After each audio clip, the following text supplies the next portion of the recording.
Previous క్లాసుల్లో మనం language skills కి సంబంధించి లిజనింగ్, రీడింగ్, స్పీకింగ్ గురించి క్లియర్ గా ఎక్స్ప్లెయిన్ చేసుకున్నాం అండ్ వాటి మీద వీక్లీ టెస్ట్ కూడా కంప్లీట్ చేసుకున్నామండి. ఈ రోజు క్లాస్ లో మనం రైటింగ్ గురించి ఎక్స్ప్లెయిన్ చేసుకున్నాం. అసలు రైటింగ్ అనేది ఎటువంటి స్కిల్, దానికి ఇచ్చిన డెఫినేషన్స్ ఏంటి, టైప్స్ ఆఫ్ రైటింగ్ ఏంటి, అలాగే ఇంకా అందులో ఉన్న కన్వెన్షనల్, నాన్ కన్వెన్షనల్ రైటింగ్ అంటే ఏంటి, అలాగే గుడ్ హ్యాండ్ రైటింగ్ కి ఉండాల్సినవి ఏంటి, ఇవన్నీ కూడా మనము తెలుసుకుందాం. ఇవన్నీ అయిపోయిన తర్వాత ప్రీవియస్ డిఎస్సిలో మనకి లాంగ్వేజ్ స్కిల్స్ కి సంబంధించి ఎటువంటి బిట్స్ వచ్చాయి అనేది కూడా క్లియర్ గా ఎక్స్ప్లెయిన్ చేసుకుందాం. వీడియోని చివరి వరకు చూడండి. మీకు నచ్చితే లైక్ చేయండి, వీలైతే లైక్, షేర్ వాటిని పక్కకు జరిపితే హైప్ అనే ఆప్షన్ ఉంటుంది. సో మీలాంటి వాళ్ళకి ఇంకా చాలా మందికి ఈ క్లాసెస్ వెళ్ళాలి అంటే హైప్ అనే ఆప్షన్ మీద క్లిక్ చేయండి. అలాగే మీకు ఎలా అనిపించిందో కామెంట్ చేయండి. ప్రీవియస్ బిట్స్ కనుక మీరు చూసారంటే మన classes already listening, speaking, reading, ఇప్పుడు రైటింగ్ వినేస్తారు కాబట్టి ఆ బిట్లు మీరు ఆన్సర్ చేయగలరా లేదా, మీకు క్లాస్ ఎంత వరకు ఉపయోగపడింది అనేది కూడా మీకు అర్థమవుతుందండి. ఓకే, రైటింగ్ అనేది యాక్టివ్ అండ్ ప్రొడక్టివ్ స్కిల్ అండి. నేను ఫస్ట్ క్లాస్ లిజనింగ్ చెప్పేటప్పుడు లిజనింగ్, స్పీకింగ్, రీడింగ్, రైటింగ్ కి ఇలా ఏ పేర్లు ఉన్నాయి అవన్నీ కూడా చెప్పాను. ఒకసారి మీరు ఆ క్లాస్ చూడండి. ఓకేనా, రైటింగ్, స్పీకింగ్ ఎందుకు ప్రొడక్టివ్ స్కిల్స్ అంటే వాటిలోంచి మనకి ఒక సమాచారం అనేది వస్తుంది. మాట్లాడుతున్నామంటే బయటికి సమాచారం వెళ్తుంది, రాస్తున్నామంటే బయటికి సమాచారం వెళ్తుంది. సో అవి ప్రొడక్టివ్ స్కిల్స్ అన్నమాట. అందులో మనం స్తబ్దుగా ఉన్నాం కాబట్టి అవి యాక్టివ్ స్కిల్స్ కూడా. ఓకేనా, ఇప్పుడు ఫ్రాన్సిస్ బేకన్ అనే ఆయన ఈ మూడింటి గురించి మనకు ఒక డెఫినేషన్ ఇచ్చారు, చూద్దాం. Reading makes a full man, speaking makes a ready man, writing makes an exact man అని చెప్పి రైటింగ్ గురించి కొంచెం ఎక్కువ చేస్తే చెప్పారనమాట. Next types of writing. General గా రైటింగ్ లో 4 టైప్స్ ఉంటాయండి. ఫస్ట్ ది నెరేటివ్ అన్నమాట. నెరేటివ్ లో ఏంటంటే స్టోరీస్ చెప్పడం, ఫిక్షన్స్ చెప్పడం, బయోగ్రఫీస్ చెప్పడం, కల్పిత కథలు, కామిక్స్, ఇవన్నీ కూడా నెరేటివ్ అన్నమాట. డిస్క్రిప్టివ్ రైటింగ్ అంటే ఏంటంటే, డిస్క్రిప్టివ్ అంటే వర్ణించి చెప్పడం, ఒక ప్లేస్ కావచ్చు, ఒక పర్సన్ కావచ్చు, వర్ణించి చెప్పడాన్ని డిస్క్రిప్టివ్ రైటింగ్ అంటారండి. ఫర్ ఎగ్జాంపుల్ తాజ్ మహల్ కావచ్చు, లేకపోతే గాంధీ గారు కావచ్చు, లేదా హైదరాబాద్ లో ఏదైనా ప్రదేశం కావచ్చు, ఇటువంటి వాటిని వర్ణిస్తూ చెప్తే దాన్ని డిస్క్రిప్టివ్ రైటింగ్ అని అంటాం అనమాట, వర్ణించు రాస్తే. ఎక్స్పోజిటరీ అంటే ఎక్స్ప్లెయిన్ చేయడం, వివరించడం, విశదీకరించడం అంటారు. వర్ణించడం వేరు, వివరించడం వేరండి. ఏదైనా ఒక డెఫినేషన్ ని ఎక్స్ప్లెయిన్ చేయడం కావచ్చు, ఒక నియమాన్ని ఎక్స్ప్లెయిన్ చేయడం కావచ్చు, లేదా కారణాన్ని, ఫలితాన్ని తెలియజేయడం కావచ్చు. ఇటువంటి ఎక్స్ప్లెనేషన్స్ అన్ని కూడా ఎక్స్పోజిటరీ రైటింగ్ కిందకు వస్తాయి. దీని గొప్పతనాన్నైనా దీని ప్రత్యేకతనైనా వర్ణిస్తూ చెప్తే అది డిస్క్రిప్టివ్ రైటింగ్ కిందకు వస్తుంది. ఓకే, నెక్స్ట్ పెర్స్యూసివ్ రైటింగ్ అంటే అట్రాక్టివ్ వర్డ్స్ యూజ్ చేయడం అనమాట. ఆ రైటింగ్ కి మనము ఇంప్రెస్ అయిపోతాం అనమాట. ఫర్ ఎగ్జాంపుల్ లవ్ లెటర్స్ కావచ్చు, పోయమ్స్ కావచ్చు, లేదా పొలిటికల్ మీటింగ్స్ లో వాళ్ళు ఇచ్చే ప్రెజెంటేషన్ కావచ్చు, ఇటువంటివన్నిటికీ కూడా మనం అట్రాక్ట్ అయిపోతాం అటువంటి వర్డ్స్ కి. సో అవి రైటింగ్ లో ఉంటే దాన్ని పెర్స్యూసివ్ రైటింగ్ అని అంటారు. Okay friends, next conventional, non conventional అని రైటింగ్ లో 2 టైప్స్ అండి. అంటే ఈ 4 టైప్స్ ని కూడా మళ్ళీ మనము 2 టైప్స్ గా డివైడ్ చేసుకోవచ్చు. Out class room, out side class room అనే దాన్ని బట్టి మనం 2 టైప్స్ అనమాట. కన్వెన్షనల్ అంటే క్లాస్ రూమ్ లో జరిగేది, స్టడీకి సంబంధించింది అని. నాన్ కన్వెన్షనల్ అంటే out side of the class room అనమాట. ఇప్పుడు ఎస్సే రైటింగ్ ఉంది, పారాగ్రాఫ్ రాస్తున్నాము, ఇవన్నీ కూడా మనకి కన్వెన్షనల్ రైటింగ్ కిందకు వస్తాయి. అలా కాకుండా బయోగ్రఫీస్ ఉన్నాయి, కామిక్, ఇలాంటివన్నీ కూడా నాన్ కన్వెన్షనల్ రైటింగ్ కిందకు వస్తాయి అనమాట. ఇది types of writing. Qualities of good hand writing ఏంటంటే ఒకే యాంగిల్లో మన అక్షరాల రాసే విధానం అనేది ఉండాలండి. హెడ్, బాడీ, టైల్ అనేవి ఉంటాయి అనమాట. లెటర్స్ అనేవి డిఫరెంట్ గా ఉంటాయి కదా. ఫర్ ఎగ్జాంపుల్ ఇప్పుడు టీ అంటే పైకి వస్తుంది, వై అంటే కిందకు వస్తుంది, ఓ అంటే మిడిల్ లో ఉంటది అనమాట. సో పైకి వచ్చేది హెడ్, మిడిల్ లో ఉన్నది బాడీ, కిందకు వచ్చేది టైల్. అలా లెటర్స్ అనేవి డిఫరెంట్ గా ఉంటాయి కాబట్టి ఆ డిఫరెంట్ గా ఉన్నట్టు పైకి, కిందకి, మిడిల్ లోను రాస్తూ వెళ్ళాలి. అలాగే అట్రాక్టివ్ గా రాయాలన్నమాట. ఇప్పుడు చాలా మంది చాలా తప్పులు రాస్తా ఉంటారు, కానీ అందులో మనకి స్పెల్లింగ్ మిస్టేక్స్ కానీ వాళ్ళు రాసిన తప్పు సమాధానం కానీ కనిపించదు అనమాట. చూడగానే మార్క్స్ వేసేయాలి అన్నట్టుగా రాస్తారనమాట. సో అలా అట్రాక్టివ్ గా కూడా ఉండాలి. స్పేస్ ఇవ్వాలన్నమాట. వర్డ్ కి మధ్యన స్పేస్ ఉండాలి. స్పీడ్ మెయింటైన్ చేయాలి. అలాగే షేప్, లెటర్ యొక్క షేప్ గానీ, సైజ్ గానీ కరెక్ట్ గా ఉండాలన్నమాట. ఇవి qualities of good hand writing. Spelling skill ఏంటంటే మనకి స్పెల్లింగ్స్ గుర్తు పెట్టుకోవడానికి ఉన్న మేజర్ ప్రాబ్లం ఏంటి ఇంగ్లీష్ కి సంబంధించి అంటే, ఇప్పుడు తెలుగులో అయితే కా అంటే కానే, దానికి మళ్ళీ వేరే ప్రొనౌన్సియేషన్ గట్రా ఉండదు అనమాట, వేరే సౌండ్ ఏమీ ఉండదు. కానీ ఇంగ్లీష్ కి వచ్చేసరికి ఏమవుతుందంటే అక్కడ ఉన్నవి 26 లెటర్స్ A to Z వరకు, కానీ వాటికి ఉన్న సౌండ్స్ 44 సౌండ్స్ అనమాట. ఇప్పుడు సిహెచ్ అనేది ఒక దగ్గర చా అని పలుకుతుంది, ఒక దగ్గర కా అని పలుకుతుంది. సో దాని వల్ల ఏంటంటే స్పెల్లింగ్ స్కిల్ అనేది మనకి వెనకబడిపోతూ ఉంటాం అనమాట. దాన్ని డెవలప్ చేయడానికి కూడా మనకి చాలా టెక్నిక్స్ అనేవి ఉన్నాయి. క్రాస్ వర్డ్ పజిల్స్ కావచ్చు, లేదా అంత్యాక్షరాలు కావాలి, ఇలాంటివి మనం చేయిస్తూ వాళ్ళలో స్పెల్లింగ్ స్కిల్ ని డెవలప్ చేయొచ్చు అనమాట. సో దానికి ఉన్న మేజర్ ప్రాబ్లం ఏంటంటే 26 లెటర్స్ కి 44 సౌండ్స్ ఉండడం. ఓకేనా? సో ఇదండి రైటింగ్ కి సంబంధించి. ఇది కొంచెం చిన్నది కాబట్టి ఇది చెప్పాక ప్రీవియస్ బిట్స్ చెప్పొచ్చు అని మిగతా ముందు క్లాసుల్లో చెప్పలేదు అనమాట. ఇప్పుడైతే ప్రీవియస్ డిఎస్సి లో లాంగ్వేజ్ స్కిల్స్ కి సంబంధించి ఎలాంటి బిట్స్ వచ్చాయి మీరు ఆన్సర్ చేయగలరో లేదో చూద్దాం. A teacher is teaching reading, he is using syllable as the basic unit, the method followed by the teacher is అని అడిగారండి. అంటే ఒక టీచర్ అనేవాడు రీడింగ్ ని టీచ్ చేసేటప్పుడు వాళ్ళు బేసిక్ యూనిట్ గా సిలబల్ ని తీసుకొని టీచ్ చేస్తున్నారు. అప్పుడు వాళ్ళు ఏ మెథడ్ ఫాలో అయినట్టు అని మనకు అడగడం జరిగింది. సో అక్కడ ఆప్షన్స్ లో మనకి alphabetic method, syllabic method, word method, sentence method అని ఇచ్చారు.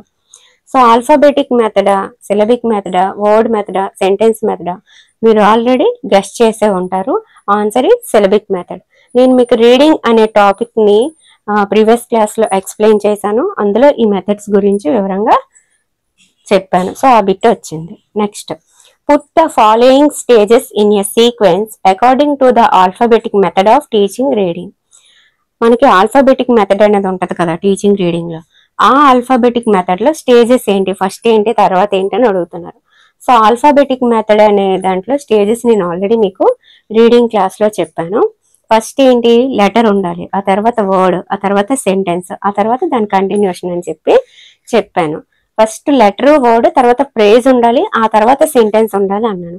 కానీ ఇక్కడ మనకు ఫ్రేజ్ ఇవ్వకుండా డైరెక్ట్ గా సెంటెన్స్ ఇచ్చి ఆ తర్వాత కంటిన్యూస్ టెక్స్ట్ ఈజ్ గివెన్ అన్నారు, కొంచెం కన్ఫ్యూజ్ చేయడానికి.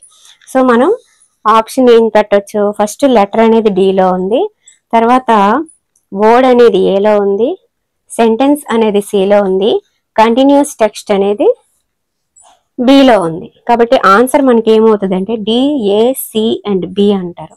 కరెక్ట్ ఆర్డర్ ఏంటి, letter, word, sentence, continuous text అన్నమాట. ఇది ఆల్ఫాబెటిక్ మెథడ్ యొక్క కరెక్ట్ స్టేజెస్ అన్నమాట. Okay, next, identify the activity that is not used for developing listening skill అన్నమాట. అంటే మనకి వినే సామర్థ్యాన్ని డెవలప్ చేసే యాక్టివిటీ కానిది అని అడిగారు. సో డిక్టేషన్ ఆఫ్ వర్డ్స్, మనకి ఇప్పుడు డిక్టేట్ చేసేటప్పుడు మనం జాగ్రత్తగా విని దాన్ని చూడకుండా రాయాలి. సో అది మనకి లిజనింగ్ ని డెవలప్ చేసేదే, కానీ కానిది అడిగారు కాబట్టి ఆన్సర్ ఇది కాదు. Chinese Whisper game, Chinese Whisper game కూడా ఒకరితో ఒకరు చెప్పుకుంటా లాస్ట్ కి సెంటెన్స్ మీ ఇదే మారిపోద్ది అనమాట. సో అది కూడా జాగ్రత్తగా విని చెప్పాల్సిన గేమ్, అది లిజనింగ్ ని డెవలప్ చేసేదే కాబట్టి కాదు.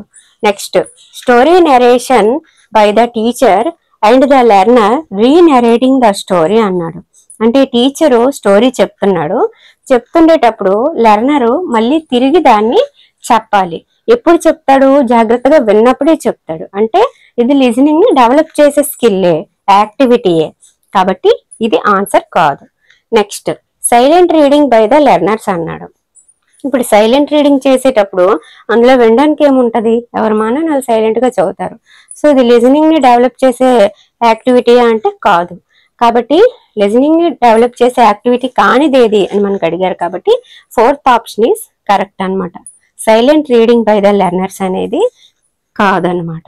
Next, identify the factor that doesn't help learners read faster.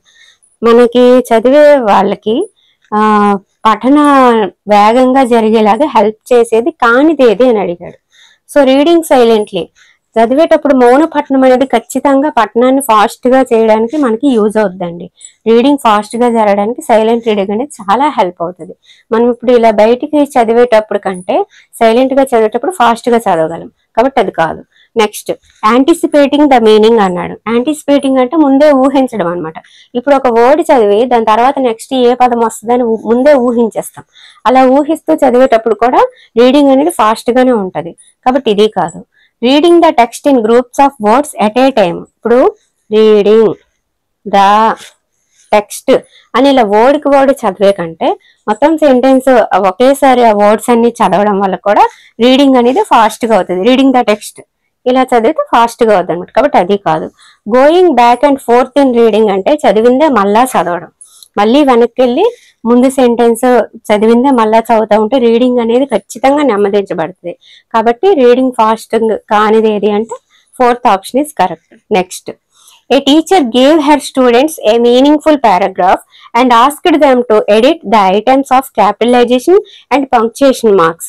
Teacher అనేవాడు స్టూడెంట్ కి ఒక మీనింగ్ఫుల్ పారాగ్రాఫ్ ఇచ్చి ఏం అడిగాడు అంటే మీరు అందులో ఉన్న ఐటమ్స్ ని క్యాపిటలైజ్ చేస్తూ పంక్చుయేషన్ మార్క్స్ కరెక్ట్ గా ఇస్తూ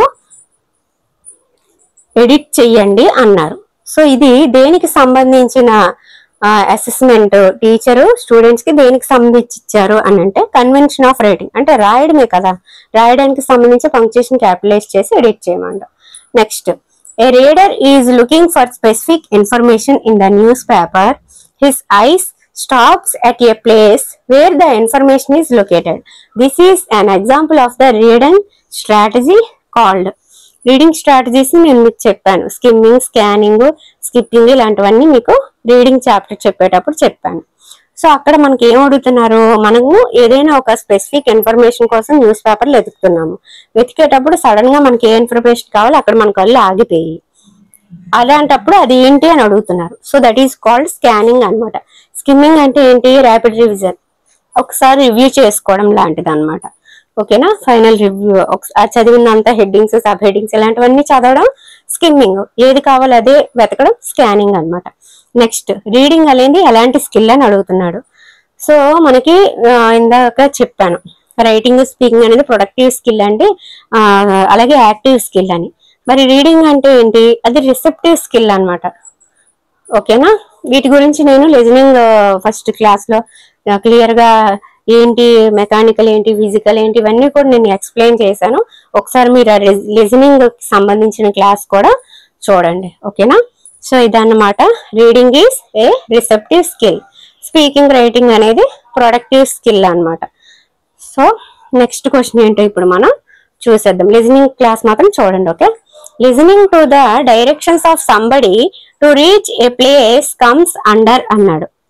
అంటే మనము డైరెక్షన్స్ వినేటప్పుడు, ఇప్పుడు మనము ఒక ప్లేస్ కి వెళ్ళాలనుకుంటున్నాము, వెళ్ళాలి అనుకునేటప్పుడు వాళ్ళు ఎలా వెళ్ళాలో డైరెక్షన్స్ చెప్తున్నారు. వాటిని మనం జాగ్రత్తగా వింటామా లేదంటే మామూలుగా విని ఏదో ఒకలాగా వెళ్ళి తప్పిపోతామా? ఖచ్చితంగా మనం చేరాలనుకున్న ప్లేస్ కి చేరాలి కాబట్టి జాగ్రత్తగా కేర్ఫుల్ గా వాళ్ళు ఎలా చెప్తున్నారు, ఫస్ట్ ఎటు టర్న్ తీసుకోవాలి, ఏ వైపు వెళ్ళాలి, లెఫ్టా రైటా, ఇవన్నీ కూడా మనం జాగ్రత్తగా వింటాం కదా. మరి అలా జాగ్రత్తగా వినే లిజనింగ్ ఏంటి అంటే డ్రై లిజనింగా, ఎక్స్టెన్సివ్ లిజనింగా, ఇంటెన్సివ్ లిజనింగా, క్యాజువల్ లిజనింగ్ అంటే క్యాజువల్ లిజనింగ్ ఖచ్చితంగా కాదు, పైన వినేస్తామా, ఎక్స్టెన్సివ్ లిజనింగా కాదు, డ్రై లిజనింగా కాదు, ఏంటి క్లియర్ గా వినాలి, intensive listening. Okay friends, intensive listening. Next, the productive skills of language are, చెప్పాను కదా స్పీకింగ్, రైటింగ్ అనేది ప్రొడక్టివ్ స్కిల్స్ కి సంబంధించింది అని. సో ఇంతటితో మనకి లాంగ్వేజ్ స్కిల్స్ అనే చాప్టర్ ని చాలా పర్ఫెక్ట్ గా ప్రతి ఒక్కదాన్ని 4 క్లాసెస్ లో ఎక్స్ప్లెయిన్ చేసుకుని ప్రీవియస్ బిట్స్ కూడా ఎలా వస్తాయో చెప్పాను. నేను మీకు లాస్ట్ టైం ఎగ్జామ్ పెట్టేటప్పుడు ప్రీవియస్ టెట్ బిట్లు ఇచ్చానండి. కాబట్టి మీరు ఎలాంటి బిట్ వచ్చినా ఈ చాప్టర్ నుంచి చేయగలరని మీరు ఇప్పుడు నమ్ముతున్నారు కదా. సో మళ్ళీ ఒకసారి క్లాసెస్ అన్ని చూసి నోట్స్ రాసుకొని సండే టెస్ట్ అయితే రాయండి, మీకు ఇంకా ఫుల్ క్లారిటీ వచ్చేస్తుంది. Okay friends, thank you.